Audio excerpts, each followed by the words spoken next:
है यहाँ पर जो है पार्ट 1 में 48 तक हो गया था, वीडियो कट होता है इसलिए पार्ट 2 हमने बनाया 49 से आगे। तो इसको देख लीजिए और इससे पहले आप पार्ट 1 में जाकर के सेट 8 में लिखा होगा उसको देख लीजिएगा। स्वर्णिम चतुर्भुज राजमार्ग भारत के किन राज्यों को आपस में किन शहरों को जोड़ती है स्वर्णिम चतुर्भुज राजमार्ग पूछा जा रहा है। तो दिल्ली, कोलकाता और चेन्नई और मुंबई को आपस में जोड़ता है स्वर्णिम चतुर्भुज राजमार्ग। नेक्स्ट क्वेश्चन है भारत का कौन सा स्थल ज्वारीय तरंगों द्वारा ऊर्जा उत्पादन के आदर्श स्थिति मानी जाती है। ये है कच्छ की खाड़ी। कच्छ की खाड़ी है गुजरात में स्थित जो कि सर्वाधिक उपयुक्त मानी जाती है ज्वारीय तरंग द्वारा। नेक्स्ट क्वेश्चन है मई 2023 में कानून और न्याय मंत्रालय में राज्य मंत्री स्वतंत्र प्रभार के रूप में किसे नियुक्त किया गया है। ये अर्जुन राम मेघवाल को दिया गया है। इससे पहले जो किरण रिजिजू थे उनको दूसरा मंत्रालय दिया गया और अब इन्हें ये मंत्रालय दिया गया। संघ लोक सेवा आयोग यूपीएससी के अध्यक्ष कौन बने। तो ये बने doctor Manoj Soni. Doctor Manoj Soni UPSC के अध्यक्ष बने। नेक्स्ट क्वेश्चन 53 है कौन सा देश छठे महासागरीय सम्मेलन की मेजबानी किया है। तो ये किया है बांग्लादेश के द्वारा। 1 मई को कौन से राज्य ने अपना स्थापना दिवस मनाया है। तो 2 राज्य गुजरात और महाराष्ट्र ने अपना स्थापना दिवस मनाया। नेक्स्ट क्वेश्चन नंबर 55 है असम के तामुलपुर में आयोजित एशियाई खो खो चैंपियनशिप में किस देश ने महिला और पुरुष दोनों खिताब जीता है। ये अपना देश भारत ने जीता है नेपाल को हरा करके। नेक्स्ट बिहार के मानचित्र में 1, 2 और 3 कौन कौन से कम वन आवरण प्रदर्शित करता है। ये यहाँ पर जो है तीनों स्थिति दी गई, इसमें से कौन सा सबसे कम वन है। तो ये हो जाएगा जहानाबाद। इसमें ऑप्शन के अनुसार हो जाएगा जहानाबाद। ऐसे सबसे कम वन आच्छादित वाला अन्य राज्य दूसरा है तो आप लोग नीचे कमेंट में ज़रूर लिखिएगा। सी ड्रैगन एक्सरसाइज 2023 किन 2 देशों के बीच हुआ था। तो भारत और यूएसए के बीच में हुआ था सी ड्रैगन एक्सरसाइज 2023। देखिए ड्रैगन लिखा हुआ है तो बहुत सारा स्टूडेंट्स छीन देंगे, गलत हो जाएगा। नेक्स्ट है 58 95 अकादमी पुरस्कार में किस भारतीय फिल्म ने सर्वश्रेष्ठ विचित्र लघु फिल्म श्रेणी में ऑस्कर पुरस्कार जीता है। तो ये the elephant whispers. The elephant whispers ध्यान रखिए, वेरी इंपॉर्टेंट है। क्वेश्चन नंबर 59 है विनोबा भावे भू आंदोलन की शुरुआत किस राज्य से किए थे। तो ये आंध्र प्रदेश से किए थे। याद रखिए विनोबा भावे को जो है भारत रत्न से भी सम्मानित किया जा चुका है। नेक्स्ट क्वेश्चन सत्यशोधक समाज की स्थापना किसने की। तो ज्योतिबा फुले ने सत्यशोधक समाज की स्थापना की है। कब की है तो नीचे आप लोग कमेंट बॉक्स में लिखिएगा अगर ध्यान है, या सर्च करके ज़रूर लिखिएगा क्योंकि बहुत बार क्वेश्चन रिपीटेड है। वह हड़प्पा कालीन नगर जिसका प्रतिनिधित्व लोथल का पुरातत्व स्थल करता है किस नदी पर है। तो लोथल जो है ना भोगवा नदी पर है और राज्य पूछेगा तो गुजरात में है। इनमें से किसे यूरोप में पुनर्जागरण का अग्रदूत माना जाता है। पुनर्जागरण का अग्रदूत दांते को माना जाता है। दांते को माना जाता है पुनर्जागरण का अग्रदूत। और उसके बाद नाम आता है पेट्रोक का। पेट्रोक का नाम उसके बाद आता है, पहले दांते का नाम आता है जो फ्लोरेंस नामक शहर में इनका जन्म हुआ था इटली में। भारत में पहला कपड़ा मिल कहाँ संचालित हुआ था। तो भारत में पहला कपड़ा मिल जो है बम्बई में संचालित हुई थी। तो बम्बई ऑप्शन में नहीं है इसलिए ई राइट आंसर हो जाएगा। नेक्स्ट क्वेश्चन है अलाउद्दीन खिलजी के बारे में निम्नलिखित में कथनों पर विचार कीजिए। पहला कथन है अलाउद्दीन ने घोड़ों दागने प्रथा की शुरुआत की। सही है। अलाउद्दीन ने पहला सुल्तान था जिसने अपने सैनिकों को नगद, ये भी सही है। अलाउद्दीन खिलजी के पास सबसे विशाल अस्थायी सेना थी, ये भी सही है। उपयुक्त में से एक से अधिक हो जाएगा। किस नदी पर नागार्जुन सागर परियोजना स्थित है। तो ये कृष्णा नदी पर स्थित है नागार्जुन सागर परियोजना। किस प्रसिद्ध संगीतकार ने तबले का आविष्कार किया। अमीर खुसरो ने किया तबले का आविष्कार। तानसेन ने नहीं किया बल्कि अमीर खुसरो के द्वारा किया गया। नेक्स्ट है पश्चिमी तटीय मैदान के विभाजन के संदर्भ में निम्नलिखित में से कौन सा युग्म सही सुमेलित है। कौन सा युग्म सही सुमेलित नहीं है ये पूछा जा रहा है। तो महाराष्ट्र कोंकण तट सही है। केरल कोरोमंडल जो है और उसके बाद गुजरात काठियावाड़ तट उपयुक्त में से एक से अधिक या इनमें से कोई नहीं। क्वेश्चन नंबर 67 कह रहा है कि कौन सुमेलित नहीं है। 67 में बी इज राइट आंसर हो जाएगा। ये जो केरल जो है कोरोमंडल ये सुमेलित नहीं है। हाँ तो कोरोमंडल तट हो जाएगा आंध्र प्रदेश से तमिलनाडु के। आंध्र प्रदेश और तमिलनाडु के तटीय मैदान को कोरोमंडल कहा जाता है। यहाँ पर केरल लिखा हुआ है इसलिए ये गलत है। आंध्र प्रदेश तमिलनाडु के तटीय मैदान को कोरोमंडल कहा जाता है। 68 डैश को समान रूप से शैल, मलबा या ढाल गिरने वाली मिट्टी के वृहद संचालन के रूप में परिभाषित किया गया है। तो ये कहा गया भूस्खलन को। हिमनद के द्वारा लगाए गए पदार्थ जैसे छोटे बड़े शैल, रेत एवं तलछट मिट्टी निक्षेपित होते हैं, उन्हें हिमनद डैश कहा जाता है। तो उन्हें हिमनद हिमोड के नाम से जाना जाता है। क्वेश्चन नंबर 70 है, किस भारतीय राज्य की सीमाएं चीन, नेपाल और भूटान से जुड़ी हुई है? तो ये सिक्किम है, ये तीनों से जुड़ा हुआ है। जबकि मिजोरम की बात करें, मिजोरम की सीमा म्यांमार और बांग्लादेश, दो देशों से जुड़ी हुई है, म्यांमार और बांग्लादेश से। और अरुणाचल प्रदेश भूटान, चीन और म्यांमार से, भूटान, चीन और म्यांमार से, भूटान, चीन और म्यांमार से अरुणाचल प्रदेश, ठीक है, और नेपाल से नहीं है। नेक्स्ट, हिमाचल प्रदेश में स्थित लाहुल और स्पीति घाटियाँ कुल्लू घाटियाँ से डैश द्वारा जुड़ी हुई है। एक दर्रा है, इस दर्रे का नाम है रोहतांग दर्रा, रोहतांग दर्रा से जुड़ी हुई है। नेक्स्ट है, लोक हितवादी मुकदमे की संकल्पना किस देश से उद्भव हुआ है? तो ये लिया गया है यूएसए से, यूनाइटेड स्टेट ऑफ अमेरिका से लिया गया है। और भारत में जनहित याचिका की शुरुआत पीएन भगवती ने की थी। भारत में जनहित याचिका सर्वप्रथम हुस्न आरा खातून बनाम स्टेट ऑफ बिहार मामले में स्वीकार की गई, जनहित याचिका के मामले में। भारत के उच्चतम न्यायालय के न्यायाधीश के पद पर नियुक्त किए जाने हेतु अर्हत होने के लिए किसी व्यक्ति को कितने समय तक उच्च न्यायालय में अधिवक्ता के रूप में सेवाएं प्रदान करना आवश्यक माना गया है? तो अगर समय अवधि की बात करें हाईकोर्ट में, तो कम से कम 10 वर्ष होना चाहिए। 10 वर्ष ऑप्शन में नहीं है, इसलिए इसका आंसर ई दिया हुआ है। क्वेश्चन नंबर 74 है, पंडित नेहरू ने किस तिथि को संविधान सभा में उद्देश्य प्रस्ताव को प्रस्तुत किया था? 13 दिसंबर 1946 को। पहला 9, 11, उसके बाद 13, और सबसे अंतिम मीटिंग हुआ था 24 जनवरी 1950 को संविधान सभा का। भारतीय संविधान का अनुच्छेद 21 निम्न में से किस विकल्प से संबंधित है? तो व्यक्तिगत स्वतंत्रता का उल्लेख करता है अनुच्छेद 21। क्वेश्चन है 76, भारतीय संविधान के किस संशोधन अधिनियम के तहत वस्तु एवं सेवा कर, जिसको जीएसटी बोलते हैं, लागू किया गया? ये लागू किया गया 101वां संविधान संशोधन के तहत, 101 संविधान संशोधन। और जीएसटी परिषद की स्थापना की गई 12 सितंबर 2016 को। भारत जीएसटी लागू करने वाला 161वां देश है। भारत जीएसटी लागू करने वाला 161वां देश है। 77, निम्नलिखित उपायों में से किन्हें मुद्रास्फीति कम करने के लिए प्रयोग किए जा सकते हैं?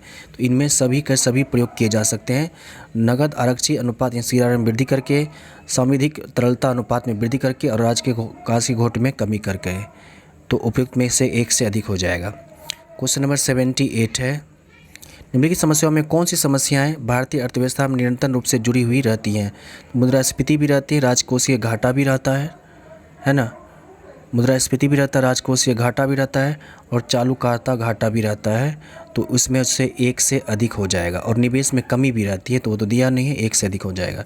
निम्नलिखित में से किसे विश्व का चीनी का कटोरा कहा जाता है? क्यूबा को कहा जाता है विश्व में चीनी का कटोरा के नाम से जाना जाता है। यह लैटिन अमेरिकी देश है क्यूबा। और क्यूबा की राजधानी पूछेगा कहाँ है, तो क्यूबा की राजधानी मिलेगा आपको कहाँ? हवाना। क्यूबा की राजधानी कहाँ है? हवाना है। और उत्तर प्रदेश, भारत को चीनी में मतलब देश में चीनी का कटोरा उत्तर प्रदेश को कहा जाता है, ठीक है। क्वेश्चन नंबर 80, किसी निम्न स्तरीय वस्तु की मांग में वृद्धि उपभोक्ता की आय में डैश के साथ होती है? गिरावट के साथ होती है। आय कमी हो जाएगा तो लोग चाहेगा सस्ता, और सस्ता होगा तो क्या होगा? निम्न स्तरीय वस्तु का डिमांड बढ़ जाएगा। किस गवर्नर जनरल ने भारत में सती प्रथा का अंत किया? Lord William Bentinck. Governor general का नाम यानी कि लॉर्ड विलियम बेंटिक। कब किया था? तो 1829 ईस्वी में। किसके सहयोग से? राजा राम मोहन राय के सहयोग से। और उसमें संशोधन हुआ था, वो था 17वां संविधान में भाग में 17वां विधेयक या संशोधन करके लिखा होगा, तो उसको देख लीजिएगा। हाँ, एक्ट 17वां के तहत 1829। बिहार सरकार द्वारा शून्य कार्बन उत्सर्जन करने का लक्ष्य कब तक रखा गया है? क्वेश्चन नंबर 82, 2040 तक। इसमें ऑप्शन में नहीं है, इसलिए ई आंसर हो जाएगा। बिहार सरकार ने 2040 लक्ष्य रखा है शून्य कार्बन उत्सर्जन का। और भारत कब रखा है, देश कब रखा है? तो देश रखा है 2070 और बिहार 2040। चंडीगढ़ के रॉक गार्डन का विकास किसने किया था? ये किया है नेक चंद ने। नेक्स्ट क्वेश्चन नंबर 84 है, नवंबर में भारत का कौन सा राज्य संगाई महोत्सव मनाता है? इनमें से भारत का कौन सा राज्य संगाई महोत्सव मनाता है? ये मणिपुर राज्य में संगाई महोत्सव मनाया जाता है। मणिपुर ऑप्शन में नहीं है, इसलिए ई राइट आंसर हो जाएगा। उपयुक्त में से कोई नहीं। संगाई महोत्सव मणिपुर, बिहू त्यौहार और अम्बुचाबित मेला ये एक असम में आयोजित होता है। पोंगल उत्सव तमिलनाडु में, और सामलाजी मेला, सामलाजी मेला, सामलाजी मेला ये होता है गुजरात में, सामलाजी मेला। ठीक है। 85 निम्नलिखित में से कौन सा समुद्री बंदरगाह और तेल परिसंस्करण केंद्र दोनों है? तो ये है मंगलुरु, हल्दिया और विशाखापट्टनम। मंगलुरु, हल्दिया और विशाखापट्टनम ये क्या है? तो समुद्री बंदरगाह और तेल परिसंस्करण रिफाइनरी सेंटर यहाँ पर स्थापित है। ठीक है। मंगलुरु बंदरगाह और तेल परिसंस्करण केंद्र कर्नाटक में है। मंगलुरु कहाँ है? तो मंगलुरु कहाँ है? कर्नाटक में है। मंगलुरु कहाँ है? कर्नाटक में है। ठीक है। और हल्दिया जो है ये वेस्ट बंगाल में है। हल्दिया जो है ये पश्चिम बंगाल में है। हल्दिया कहाँ है? पश्चिम बंगाल में है। और विशाखापट्टनम कहाँ है? आंध्र प्रदेश में। विशाखापट्टनम कहाँ है? आंध्र प्रदेश में है। नेक्स्ट क्वेश्चन नंबर 86, 100% हर घर नल का जल पहुंचाने वाला बिहार का पहला जिला कौन सा बना है? तो ये बना है अरवल। बिहार में पूछेगा तो अरवल। और देश का प्रथम जिला बना है वह बना है बुरहानपुर। देश में प्रथम जिला पूछेगा वो कौन सा बना है? बुरहानपुर बना है। ठीक है। आप लोग नीचे कमेंट में लिखिएगा कि बुरहानपुर जो जिला है किस राज्य में पड़ता है। वर्ष 2020 में बिहार के प्रथम प्रवासी पक्षी महोत्सव किस जिला में आयोजन किया गया था? तो इसका आयोजन किया गया भागलपुर में। कहाँ किया गया? भागलपुर में इसका आयोजन किया गया था। 11 दिसंबर से 3 दिसंबर तक भागलपुर में इसका आयोजन किया गया था। नेक्स्ट क्वेश्चन है, बिहार का पहला तैरता हुआ सौर पावर प्लांट किस राज्य में, किस जिले में स्थापित किया गया? तो ये दरभंगा में स्थापित हुआ बिहार का पहला तैरता हुआ सौर पावर प्लांट। और इसकी क्षमता है 2 मेगावाट। ये जो बनाया गया है इसकी क्षमता कितनी है? 2 मेगावाट है। और मेगा में कितना पावर होता है? 10 का पावर 6 होता है। इनमें से कौन सा असम का पारंपरिक शास्त्रीय नृत्य है? तो सत्रिया जो है असम का है। सत्रिया जो है ये असम का पारंपरिक शास्त्रीय नृत्य है। इसके अलावा छऊ जो है, छऊ नृत्य को सांस्कृतिक मंत्रालय ने शास्त्रीय नृत्य का दर्जा दिया है। कथक नृत्य उत्तर भारत का है। और भारत का सबसे पुराना शास्त्रीय नृत्य पूछेगा तो भरतनाट्यम है। भरतनाट्यम है सबसे पुराना। भारत के किस राज्य को लुढ़कती पहाड़ियों की भूमि के नाम से जाना जाता है? यह है मिजोरम को। मिजोरम को जाना जाता है लुढ़कती पहाड़ियों की भूमि के नाम से। फरवरी 1927 में मिजोरम राज्य की स्थापना हुई। 91 कौन यौवन के समय लड़कों में दिखने वाले परिवर्तनों को लाता है? इनमें से क्वेश्चन नंबर 91 तो टेस्टोस्टेरोन हार्मोन। टेस्टोस्टेरोन ऑप्शन में नहीं है इसलिए ई राइट आंसर हो जाएगा। टेस्टोस्टेरोन हार्मोन यौवन के समय लड़कों में दिखने वाले परिवर्तन के प्रमुख कारण होते हैं। एड्रेनलिन शरीर की उत्तेजना का नियंत्रण करते हैं। एड्रेनलिन नहीं होगा, ये शरीर की उत्तेजना को नियंत्रित करते हैं। ओके। और प्रोजेस्टेरोन गर्भधारण के निर्धारण करने वाला हार्मोन होता है। क्वेश्चन नंबर 92 है, एक बिंदु प्रकाश स्रोत से एक समांतर किरण पुंज उत्पन्न करने के लिए इनमें से किस प्राकाशिक उपकरण का उपयोग किया जा सकता है? तो एक और दोनों, उत्तल लेंस का भी उपयोग कर सकते हैं और अवतल लेंस का भी उपयोग कर सकते हैं। क्वेश्चन नंबर 92 का सी इज़ राइट आंसर है, इनमें से दोनों। याद रखिए उत्तल लेंस की फोकस दूरी धनात्मक होती है, अवतल दर्पण की फोकस दूरी ऋणात्मक होती है। सही कर लीजिएगा, इसमें 1 और 3 दोनों है, उत्तल लेंस और अवतल दर्पण है। उत्तल लेंस और अवतल दर्पण है। ठीक है, यहाँ पे लेंस बोल दिए थे। 1 और 3 दोनों है। कौन एकल परमाणुक अणु का एक उदाहरण है? एकल में तो एक कौन सा एकल परमाणु अणु का एक उदाहरण है? फास्फोरस है, हाइड्रोजन है, सल्फर है, उपयुक्त में एक से अधिक या उपयुक्त में से कोई नहीं। क्वेश्चन नंबर 93 तो इसका आंसर हो जाएगा इनमें से कोई नहीं। एकल परमाणुक अणु का उदाहरण यानी सिर्फ वो इसी रूप में रहता है। अब हाइड्रोजन की बात करेंगे तो H2 रूप में रहता है, तो ये तो एकल सिंगल तो नहीं हुआ, ये क्या हो गया? 2 हो गया ना। फास्फोरस भी P4 के रूप में रहेगा, अन्य रूप में रहेगा। सल्फर H3S4 के रूप में रहेगा। तो जो अक्रिय गैस है ना वो इस रूप में रहता है, अक्रिय गैस। जैसे हीलियम हो गया, नियॉन हो गया, आर्गन हो गया, इसके सामने कभी 2, 3 करके नहीं लिखा रहता है, इसलिए इसमें ई आंसर दिया है। क्वेश्चन नंबर 94 है, सेल्सियस और केल्विन तापमान के बीच क्या? तो 0 डिग्री सेल्सियस 273 केल्विन होता है। कौन विकासवादी संबंधों का प्रमाण प्रस्तुत करता है? जीवाश्म। जीवाश्म अर्थात जीवों के अवशेष में। नेक्स्ट क्वेश्चन है, किसी निर्दिष्ट दिशा में किसी वस्तु की गति को क्या कहा जाता है? तो वेग कहा जाता है। निर्दिष्ट माने फिक्स दिशा में, तो वेग जो है सदिश राशि है। किस रंग का विचलन कोण सबसे कम होता है? लाल रंग का विचलन कोण सबसे कम होता है, और अधिक पूछेगा तो बैंगनी होता है। बैंगनी और लाल से बहुत क्वेश्चन बनता है एग्जाम में, तो उसको आप लोग एक बार देख लीजिएगा। निम्नलिखित में से क्या क्षार के बारे में सत्य नहीं है? ये जलीय अवस्था में विद्युत के सुचालक होते हैं, सही है। स्वाद में कड़वे होते हैं, ये भी सही है। जलीय माध्यम में OH का निर्माण करते हैं, ये भी सही है। इसमें कह रहा है सत्य नहीं है, तो उपयुक्त में से कोई नहीं, उपयुक्त में से कोई नहीं, ये आंसर हो जाएगा। द्रव के ठोस में परिवर्तन की प्रक्रिया को क्या कहा जाता है? तो ये होता है सब्लिमेशन, सब्लिमेशन घनीकरण, द्रव को ठोस में बदलने की प्रक्रिया को। नाउ क्वेश्चन नंबर 100 है, वस्तु के जड़त्व को इनमें से किस में मापा जाता है? तो वस्तु के जड़त्व को ये पूछा जा रहा है, इनमें से किस में मापा जाता है? तो वस्तु के जड़त्व को द्रव्यमान में मापा जाता है। वस्तु के जड़त्व को द्रव्यमान में मापा जाता है, इनमें से कोई नहीं हो जाएगा। और न्यूटन का जो प्रथम गति नियम है वो जड़त्व के नियम से ही संबंधित है, और जड़त्व के नियम को ही गैलीलियो का नियम भी कहा जाता है। निम्नलिखित में से कौन उभयचर नहीं है? उभयचर नहीं है। इनमें से कौन उभयचर नहीं है? मगरमच्छ उभयचर नहीं है। मगरमच्छ सरीसृप में आता है, रेप्टाइल्स में आता है, रेंग कर चलने वाला में, जबकि हाइला और दादुर ये मेढक की एक प्रजाति है। नेक्स्ट क्वेश्चन है, बेकिंग सोडा बनाने में निम्न में से किस अम्ल का प्रयोग किया जाता है? टार्ट्रिक अम्ल का, टार्ट्रिक अम्ल का प्रयोग किया जाता है बेकिंग सोडा बनाने में। नेक्स्ट क्वेश्चन है, इनमें से किस एक को अंतःस्रावी ग्रंथि नहीं कहा सकता? तिल्ली को। तिल्ली जो है इसे रक्त बैंक भी कहते हैं, और इसे RBC का कब्रगाह कहा जाता है तिल्ली को। इनमें से कौन स्वपोषी होता है? शैवाल जो है स्वपोषी होता है, बाकी वो दोनों परपोषी होता है। लाइपेज का स्रवण कहाँ होता है? तो अमाशय और अग्नाशय ग्रहणी से लाइपेज का स्रवण होता है। लाइपेज एक प्रकार का एंजाइम है। निम्नलिखित में से कौन सी दूरी की इकाई नहीं है? तो एंगस्ट्रम और प्रकाश वर्ष भी है, माइक्रोसेकंड नहीं है, समय का है।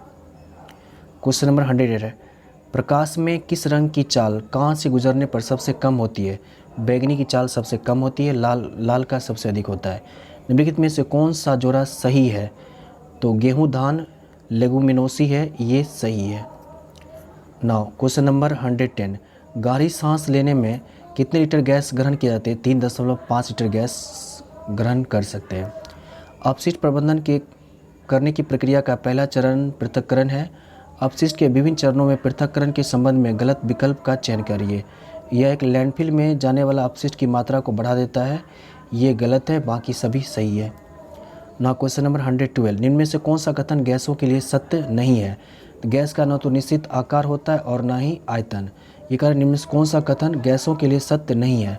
गैसों का ना तो निश्चित आकार होता है और ना ही आयतन, ये सही लिखा हुआ है, ये सत्य नहीं है, तो ये भी सही है, ठीक है। तो गैस ठंडी होकर फैलती है, ये जो है गलत है। गैस जब ठंडी होती है ना सिकुड़ती है, वो द्रवीभूत हो जाती है। क्वेश्चन नंबर 113, निम्न में से किसकी विद्युत प्रतिरोधकता सर्वाधिक होती है? तो कांच की विद्युत प्रतिरोधकता सर्वाधिक होती है। पौधों में उत्सर्जन के संबंध में निम्नलिखित कथनों में से एक के अलावा अन्य सब सही है, उस कथन की पहचान कीजिए। तो पौधों में उनके अपशिष्ट पदार्थों में निष्कासन के लिए कई विशिष्ट अंग होते हैं, ये जो है सही। क्वेश्चन नंबर 115, निम्न में से क्या विद्युत धारा के चुंबकीय प्रभाव का उपयोग नहीं करता है? विद्युत धारा का चुंबकीय प्रभाव का उपयोग नहीं करता, ये पूछा जा रहा है। तो इसमें आंसर हो जाएगा उपयुक्त में से एक से अधिक, डी हो जाएगा। क्वेश्चन नंबर 115, विद्युत बल्ब एवं विद्युत हीटर विद्युत धारा के चुंबकीय प्रभाव का उपयोग नहीं करता है, तो एक से अधिक हो जाएगा। काटने और बेधन उपकरण इसलिए तीक्ष्ण बनाए जाते हैं, छेद को कम करने और दाब बढ़ाने के लिए तीक्ष्ण बनाए जाते हैं। ना क्वेश्चन नंबर 117, परावर्तन कोण किसके समान होता है? प्रकाश के परावर्तन में तो आपतन कोण के बराबर होता है। संकुचनशील प्रोटीन इसमें से किसमें पाई जाती है? तो पेशियों में पाई जाती है संकुचनशील प्रोटीन। वन उन्मूलन के प्रभाव के बारे में बनाए गए निम्न कथनों में से कौन सा एक सही है? तो उपयुक्त में से एक से अधिक सही है, ठीक है। 120 है, सूक्ष्म जीवों के किस समूह से मलेरिया और कालाजार के कारक जीव संबंधित है? ये संबंधित है प्रोटोजोआ के कारण।